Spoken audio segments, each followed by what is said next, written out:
Welcome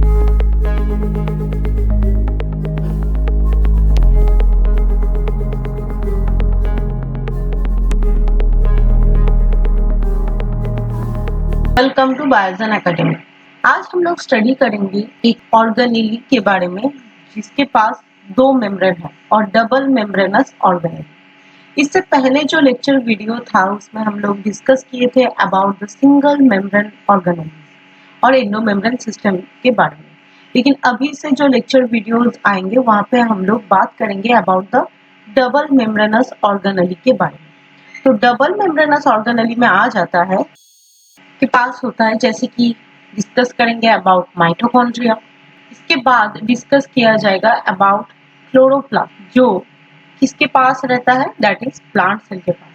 और हम लोग डिस्कस करेंगे अबाउट द न्यूक्लियस। ये सारे ऑर्गेनेली के पास दोनों मेम्ब्रेन होता है। तो यहाँ पे जो पिक्चर आप लोगों को शो हो रहा है ये है आपका एनसीईआरटी का ही एक पिक्चर जिसमें दिया गया है structure of mitochondrion longitudinal section. तो पहले हम लोग ये समझ लेते हैं कि यहाँ पे जो बात बोला गया है that is the longitudinal section. ये लॉन्गिट्यूडिनल सेक्शन एक्चुअली होता क्या है? तो जो माइटोकॉन्ड्रिया का डायग्राम यहाँ पे शो हो रहा है ये, और हम लोग बोल सकते हैं रॉड शेपेड, और इसको हम लोग क्या बोल सकते हैं, दैट इज सॉसेज शेपेड एक स्ट्रक्चर। ये वाला स्ट्रक्चर को सपोज कर लीजिए कि ये है माइटोकॉन्ड्रिया। माइटोकॉन्ड्रिया को अगर ऐसे कट किया जाता तो ये हो जाता वर्टिकल सेक्शन, और अगर माइटोकॉन्ड्रिया को ऐसे कट किया जाएगा तो इसको हम लोग बोलेंगे लॉन्गिट्यूडिनल सेक्शन। ठीक है, तो ये उसका लेंथ वाइज एक सेक्शन किया गया है और जिसका डायग्राम आपको दिया गया है। तो इस डायग्राम के थ्रू हम लोग देखते हैं कि क्या क्या मेन पॉइंट्स है एक माइटोकॉन्ड्रिया का। तो पहले हम लोग देख लेते हैं about the outer membrane. Outer membrane क्या है? ये जो यहाँ पे पोर्शन है जिसको मैं हाईलाइट कर रही हूँ विद द रेड कलर, ये है इसका आउटर मेम्ब्रेन। ठीक है, ये है इसका outer membrane. And with in the outer membrane आपको दिखेगा यहाँ पे that is the inner membrane. Inner membrane just उसके नीचे ये है इनर मेम्ब्रेन। अब आउटर मेम्ब्रेन आप लोग बहुत अच्छे से गौर करेंगे तो ये क्या है, कंटिन्यूअसली अरेंज्ड है। कंटिन्यूअसली अरेंज्ड है, मैं ड्रॉ करूंगी।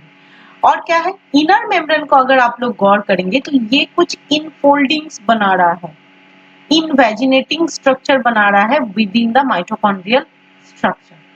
कुछ फिंगर लाइक प्रोजेक्शंस यहाँ पे बन रहा है। तो यहाँ पे एक डायग्राम के थ्रू अगर हम लोग देखेंगे तो ये है एक माइटोकॉन्ड्रिया का आउटर मेम्ब्रेन जो कि कंटिन्यूअसली ऑर्गेनाइज्ड है। बट अगर हम लोग इनर मेम्ब्रेन को देखेंगे तो इनर मेम्ब्रेन कुछ इनफोल्डिंग्स शो कर रहा है, ऐसा कुछ इनफोल्डिंग्स शो कर रहा है, ऐसा कुछ इनफोल्डिंग्स शो कर रहा है। ये जो फिंगर लाइक प्रोजेक्शन यहाँ पे बन रहा है इसको हम लोग बोलते हैं दैट इज द क्रिस्टा। इसको हम लोग बोलेंगे क्रिस्टा।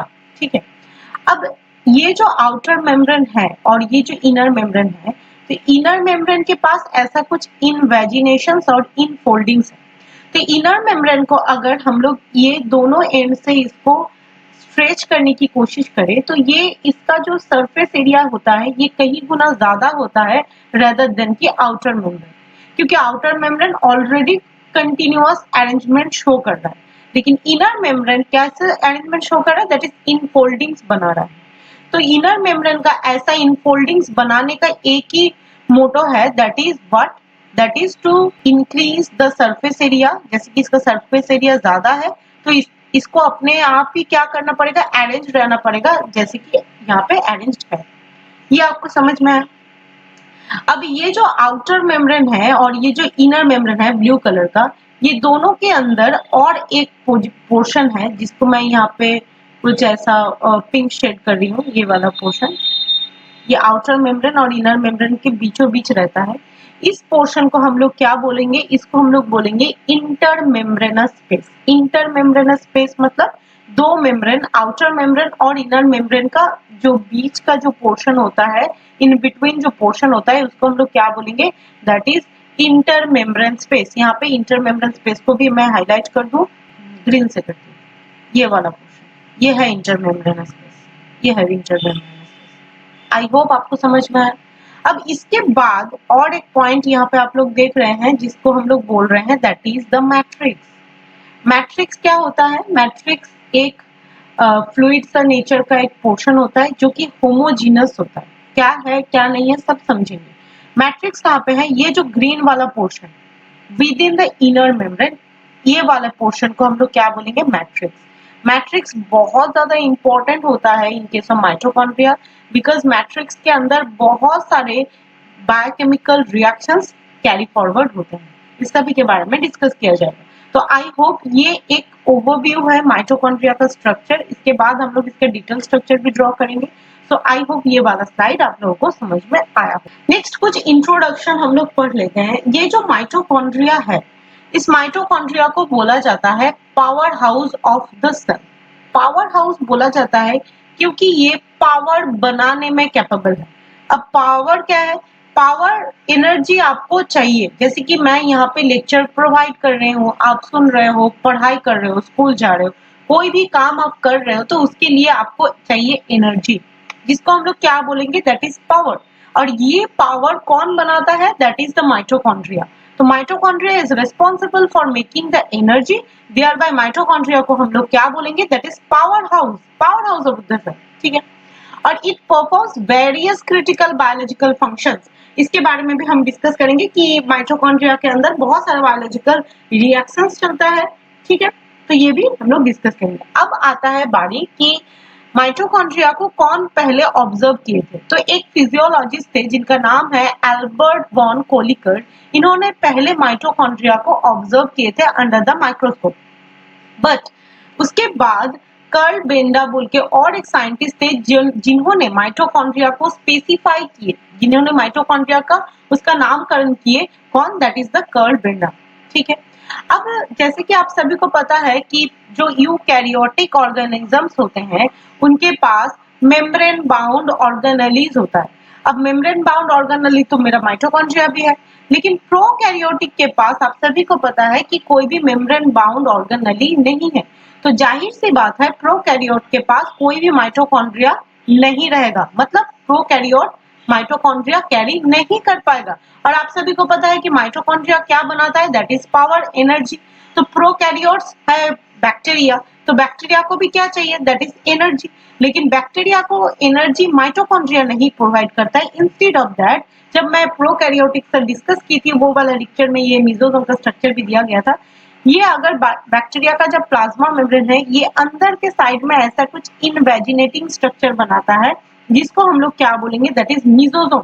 यही मीजोसोम लाइक स्ट्रक्चर जो मीजोसोम होते हैं वो बैक्टीरिया में वो एनालॉगस होता है विद द माइटोकॉन्ड्रिया। मतलब माइटोकॉन्ड्रिया जैसा कुछ फंक्शन प्ले करता है वैसा ही कुछ मिला जुला के कुछ एक सिमिलर टाइप ऑफ फंक्शन कौन प्ले करता है? दैट इज मीजोसोम, जो कि कहाँ पे रहेगा? बैक्टीरिया के पास। ठीक है। अब ये जो माइटोकॉन्ड्रिया है ये बहुत ज्यादा इंपॉर्टेंट एक फंक्शन प्ले करता है जिसको हम लोग क्या बोल रहे थे? दैट इज एनर्जी प्रोडक्शन करते हैं। ये जो माइटोकॉन्ड्रिया का जो इनर मेम्ब्रेन है, यहाँ पे मैं रेड से इसको स्पेसिफाई कर रही हूँ, ये जो इनर मेम्ब्रेन है, ये इनर मेम्ब्रेन बहुत ही इंपॉर्टेंट एक लेयर है। क्यों? क्योंकि इस इनर मेम्ब्रेन में रहता है इलेक्ट्रॉन ट्रांसपोर्टर्स। इलेक्ट्रॉन ट्रांसपोर्टर्स कैसा होता है? जैसे कि कुछ ऐसा स्ट्रक्चर, यहाँ पे मैं ब्लू से इसको डिनोट करती हूँ। ये है आपका इनर मेम्ब्रेन, और इनर मेम्ब्रेन में ऐसा कुछ ब्लूइश कलर का क्या रहता है? That is electron transporters. Electron transporters क्या है? यहाँ पे मैं रेड से भी शो कर देती हूँ। जैसे कि ऐसा कुछ इलेक्ट्रॉन ट्रांसपोर्टर रहता है with in the mitochondrial inner membrane. ये जो इलेक्ट्रॉन ट्रांसपोर्टर है, नाम से ही पता चल रहा है कि ये क्या करता है? इलेक्ट्रॉन को ट्रांसफर करवाता है। इलेक्ट्रॉन को ट्रांसफर करने से क्या मिलेगा? मिलेगा एनर्जी। यही इलेक्ट्रॉन ट्रांसपोर्ट होता है throughout the inner membrane of the mitochondria and thereby बनता है एनर्जी। और एनर्जी का नाम क्या है? एनर्जी मॉलिक्यूल का नाम है एटीपी, एडिनोसिन ट्राइफॉस्फेट, एटीपी, जो कि एनर्जी रिच मॉलिक्यूल होता है। तो एनर्जी रिच मॉलिक्यूल कहाँ से बनता है? That is within the mitochondria बनता है, और इलेक्ट्रॉन फ्लो करता है कहाँ पे? That is inner membrane of the mitochondria. यही बोला गया है कि mitochondria has electron transport system, जो कि इलेक्ट्रॉन को ट्रांसपोर्ट करवाता है, through which the electron are transported to form ATP, जो क्या बनाता है? एटीपी बनाता है, एडिनोसिन ट्राइफॉस्फेट। अब ये जो माइटोकॉन्ड्रिया है ये सारे सेल में सेम नंबर में हो ये जरूरत नहीं है। जिस सेल को ज्यादा एनर्जी चाहिए उसी सेल में ज्यादा माइटोकॉन्ड्रिया रहेगा, और जिस सेल को मॉडरेट एनर्जी पे चल जाएगा तो वहां पे कम नंबर ऑफ माइटोकॉन्ड्रिया आपको मिलेगा। जैसे कि oocyte एक गैमेटिक सेल है, oocyte में आपको 3 लाख करीब से करीब माइटोकॉन्ड्रिया मिलेगा। Whereas in case of liver cell में कितना रहता है, that is 1000 to 1600 माइटोकॉन्ड्रिया आपको मिलेगा। अब और एक बात है, जैसे कि प्लांट सेल और एनिमल सेल, प्लांट के पास मूवमेंट तो रहता है लेकिन लोकोमोशन नहीं रहता है, ठीक है, लेकिन एनिमल के पास क्या रहता है, movement as well as locomotion दोनों ही रहता है। तो जाहिर सी बात है एनिमल को उसका फंक्शन परफॉर्म के लिए ज्यादा एनर्जी चाहिए rather देन की प्लांट। यही बात बोला गया है कि green plants contain few amount of mitochondria. Green plants में उतना ज्यादा माइटोकॉन्ड्रिया नहीं रहता है जैसे कि एनिमल सेल में आपको मिलेगा। तो ये सारे पॉइंट्स आई होप आपको क्लियर होगा। नेक्स्ट यहाँ पे हम लोग माइटोकॉन्ड्रिया का एक डिटेल स्ट्रक्चर पढ़ेंगे और भी ज्यादा डिटेलिंग तरीके से पढ़ेंगे कि क्या क्या पोर्शन रहता है एक माइटोकॉन्ड्रिया के पास। लेकिन उससे पहले यहाँ पे क्या लिखा हुआ है बस देख लेते हैं। बोला गया है कि mitochondria is rod shaped, yes rod shaped, और हम लोग बोल सकते हैं कि एक सॉसेज शेपेड भी ये है, जिसका डायमीटर है अबाउट 5 to 1 माइक्रोमीटर। इसका जो डायमीटर कितना हो सकता है, that is 0.5 to 1 micrometre. And इसका लेंथ कितना हो सकता है, दैट इज लेंथ इसका ज्यादा है, आप देख रहे हो, जैसे कि 7 माइक्रोमीटर हो सकता है। अब ये जो माइटोकॉन्ड्रिया है, इसको पिक्चर को हम थोड़ा जूम करते हैं और इसको स्टडी करने की कोशिश करते हैं। जैसे कि ये माइटोकॉन्ड्रिया के पास एक ग्रीन वाला लेयर आपको दिख रहा है, एक कैसा लेयर दिख रहा है, दैट इज ऑरेंज लेयर दिख रहा है, और ये ग्रीन लेयर ऑरेंज लेयर के बीचों बीच एक लाइट ब्लूइश कलर का पोर्शन भी आपको दिख रहा है। तो ये कुल मिला के तीनों क्या बनाता है, that is mitochondrial envelope. Mitochondrial envelope में क्या रहता है, आउटर ग्रीन वाले को हम क्या बोलेंगे, that is outer membrane, inner orange वाले को हम लोग क्या बोलेंगे, दैट इज इनर मेम्ब्रेन, और आउटर मेम्ब्रेन और इनर मेम्ब्रेन के बीचों बीच क्या रहता है, that is inter membranal space है, ये inter membranal space. Mitochondrial envelope इतना दूरी है।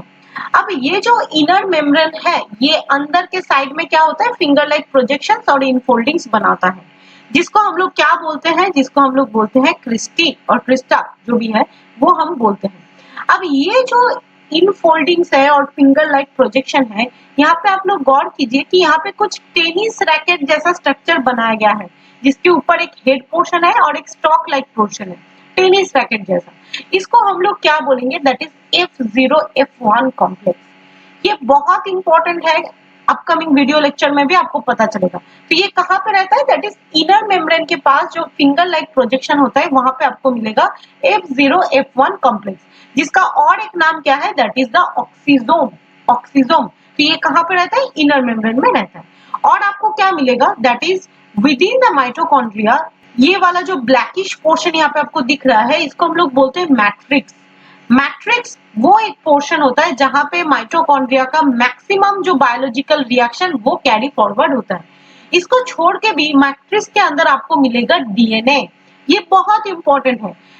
न्यूक्लियस जो आपको पता है कि जो जेनेटिक मटेरियल और डीएनए को कैरी करता है, लेकिन instead of nucleus there are two more organelles, that is one mitochondria and the chloroplast, they carries their own DNA।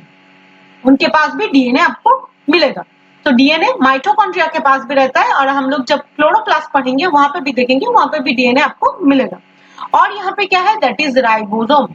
ये राइबोसोम जो कि प्रिमिटिव टाइप का होता है, उसके बारे में भी डिस्कस किया जाएगा, और कुछ इंक्लूजन्स आपको मिलेगा। तो ये हो गया मैट्रिक्स। अगर मैट्रिक्स को गौर करेंगे तो मैट्रिक्स का आउटर मेम्ब्रेन आपको मिलेगा, that is the inner layer. Inner layer specify कर रहा है और इसका बाउंड्री डिसाइड कर रहा है मैट्रिक्स का। मैट्रिक्स का बाउंड्री कौन डिसाइड करता है, that is inner membrane. I hope आपको ये वाला पिक्चर समझ में आया होगा। अब इसके बारे में जो चीज लिखा हुआ है, that is mitochondrial envelope. Mitochondrial envelope मैंने बता चुकी हूँ, दैट इज आउटर मेम्ब्रेन होता है, इनर मेम्ब्रेन होता है, और इन दोनों के बीच में क्या रहता है, that is inter membranal space. ये जो इंटर मेम्ब्रेनल स्पेस है, यहाँ पे रहता है प्रोटॉन, और ये प्रोटॉन भी बहुत ज्यादा ग्रेडियंट बना के एक इंपॉर्टेंट फंक्शन प्ले करता है, उसके बारे में भी डिस्कस किया जाएगा। तो यहाँ पे इंटर मेम्ब्रेनल स्पेस में मिलता है प्रोटॉन। नेक्स्ट क्या है कि जो आउटर मेम्ब्रेन है माइटोकॉन्ड्रिया का, जो ये आउटर वाला मेम्ब्रेन है, इसका जो थिकनेस है ये अबाउट 6 नैनोमीटर के करीब होता है। जो कि माइटोकॉन्ड्रिया को सराउंड करके रखता है, उसका जो शेप है उसको प्रोवाइड करता है। तो ये हो गया आउटर मेम्ब्रेन। अब माइटोकॉन्ड्रिया के अंदर जो इंटर मेम्ब्रेनल स्पेस था, जो कि आउटर मेम्ब्रेन और इनर मेम्ब्रेन के जो बीचों बीच वाला पोर्शन, ये वाला ब्लू कलर का पोर्शन, ये क्या है कि ये रहता है space in between the outer and the inner membrane, आपको पता है। और इसका जो थिकनेस होता है ये करीब से करीब 6 to 8 नैनोमीटर होता है। अब जो इनर मेम्ब्रेन है ये क्या क्रिएट करता है, दैट इज इनफोल्डिंग्स, जिसको हम लोग क्या बोल रहे थे, क्रिस्टी। अब inner membrane creates a boundary for the mitochondrial matrix. Exactly ये वाला ब्लैकिश पोर्शन में यहाँ पे आपको रहता है माइटोकॉन्ड्रियल मैट्रिक्स, और माइटोकॉन्ड्रियल मैट्रिक्स को बाउंड्री कौन देता है, that is the inner membrane. Next क्या बोला गया है, F0 F1 कॉम्प्लेक्स, जो कहाँ पे था, दैट इज इनर मेम्ब्रेन में था, हम लोग देखे थे। अब ये जो F0 F1 कॉम्प्लेक्स, इसका और भी 3 नाम है। क्या है, एलिमेंटरी पार्टिकल भी हम लोग बोल सकते हैं, इसका नाम है ऑक्सीजोम, और इसका नाम है मॉरन फर्नांडेज। ये वाला नामकरण हुआ है विद द साइंटिस्ट। नेक्स्ट क्या बोला गया है, अगर ये वाला पिक्चर को आप लोग गौर करके देखेंगे तो यहाँ पे ब्लू कलर का है outer membrane of the mitochondria, और ये रेड वाला पोर्शन जो कि इनफोल्डिंग बना रहा है ये हो गया inner membrane of the mitochondria. अब माइटोकॉन्ड्रिया का जो इनर मेम्ब्रेन है उसके ऊपर क्या रहता है, ऐसा टेनिस रैकेट वाला स्ट्रक्चर रहता है, जिसके पास एक हेड वाला पोर्शन और एक स्टॉक वाला पोर्शन होता है। इसको हम लोग क्या बोलेंगे, that is F0 F1 complex. अब ये F0 F1 कॉम्प्लेक्स का पिक्चर को जूम करते हुए अगर हम लोग देखेंगे तो हाँ, इसके पास एक हेड पोर्शन है, और जो स्टॉक पोर्शन हम बोल रहे हैं ये पेडिसल और बेस से डिवाइडेड रहता है।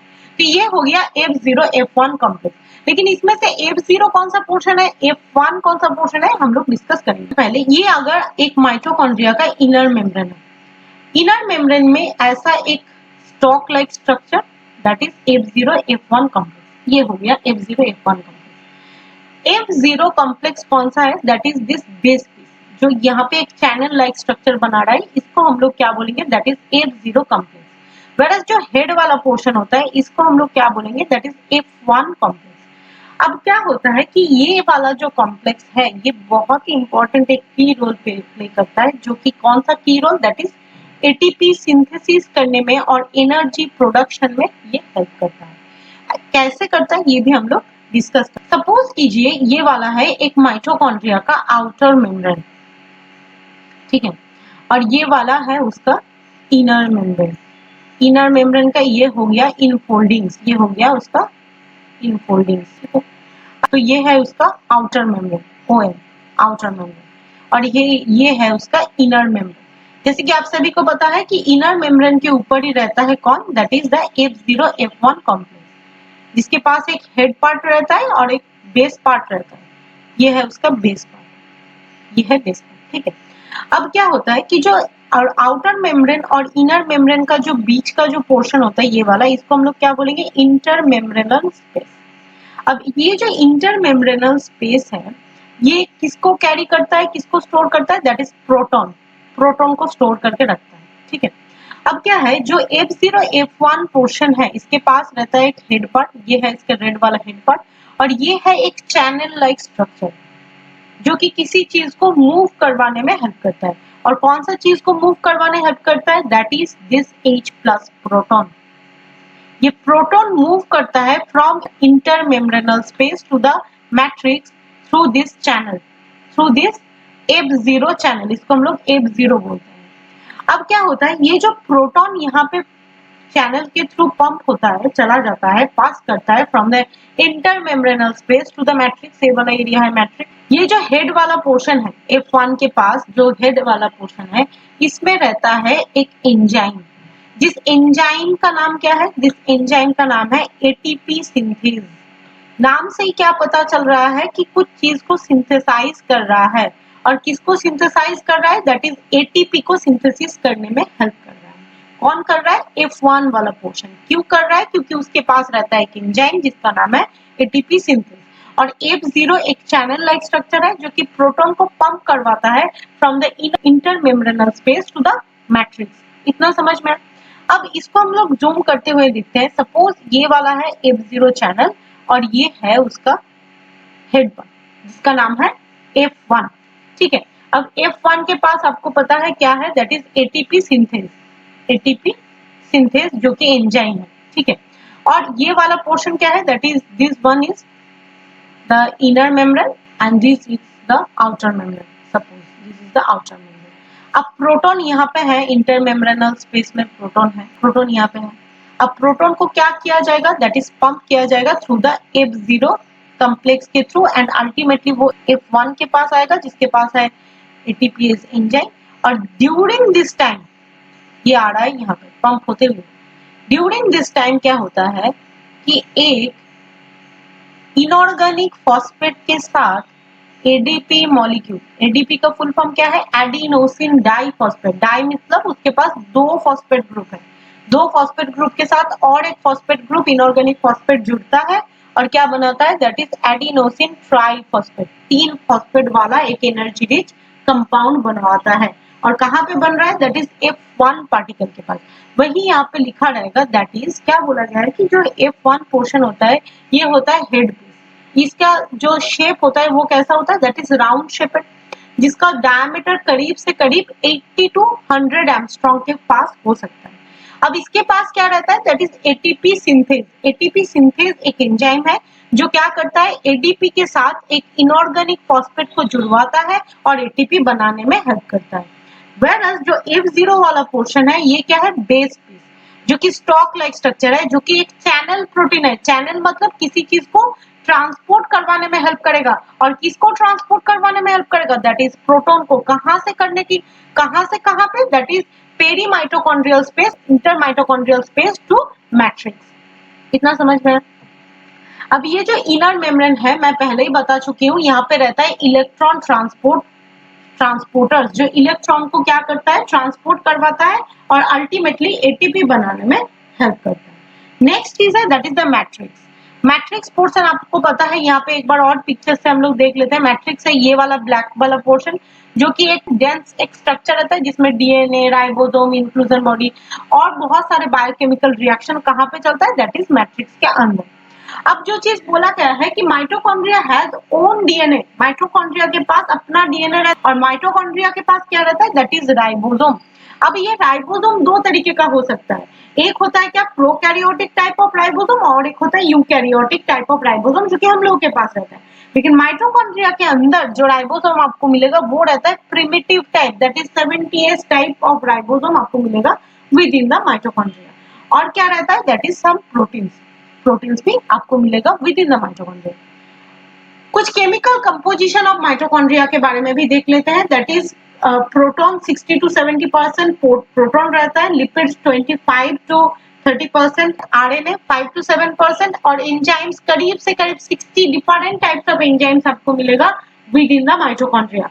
और क्या मिलेगा, दैट इज द मिनरल्स। ये सारे चीज रहता है क्योंकि विद इन द माइटोकॉन्ड्रिया क्या चलता है, दैट इज बायोकेमिकल रिएक्शन। तो ये हो गया माइटोकॉन्ड्रिया का स्ट्रक्चर, डिटेल उसका डायग्राम के बारे में हम लोग डिस्कस किए। In my upcoming lecture video we will discuss about the function of mitochondria and उसके साथ हम लोग रीड करेंगे that is the NCERT. So I hope this video lecture will be helpful for you. अगर video lecture पसंद आए तो please do subscribe to my channel. Thank you.